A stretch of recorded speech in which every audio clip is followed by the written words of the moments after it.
Buonasera e ben ritrovati con l'informazione flash di New Sicilia, i principali titoli del pomeriggio. C'è un fermo per il tentato omicidio che si è consumato ieri davanti al cimitero dei Rotoli di Palermo. La polizia avrebbe infatti individuato colui che ha sparato al 43enne Antonino Fragale, le cui condizioni sono ancora critiche dopo l'operazione subita all'ospedale di Villa Sofia. Adesso si indaga sul movente.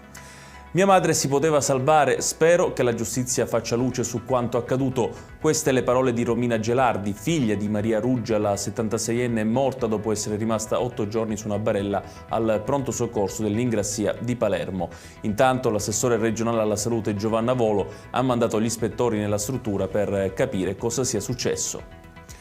Un bimbo di 10 mesi è stato operato d'urgenza nel pomeriggio dai neurochirurghi dell'ospedale Sant'Elia di Caltanissetta per un vasto ematoma alla testa causato da una caduta dalla culla. Disposto il trasferimento in elisoccorso all'ospedale dei bambini di Palermo, dove si trova adesso in prognosi riservata.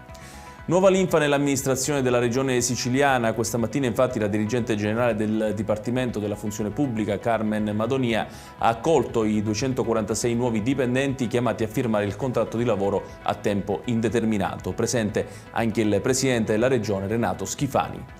Chiudiamo con il meteo. Sarà una vigilia di Natale caratterizzata da tempo instabile in Sicilia. Piogge sono previste in tutto il territorio regionale con allerta gialla su tutte le province, escluse Siracusa e Ragusa. Una corrente d'aria artica porterà anche un significativo calo delle temperature. Ed è tutto per questa edizione. Tutti i dettagli su queste notizie li trovate come sempre sul nostro sito www.newsicilia.it. Grazie per averci seguito e buon proseguimento di serata.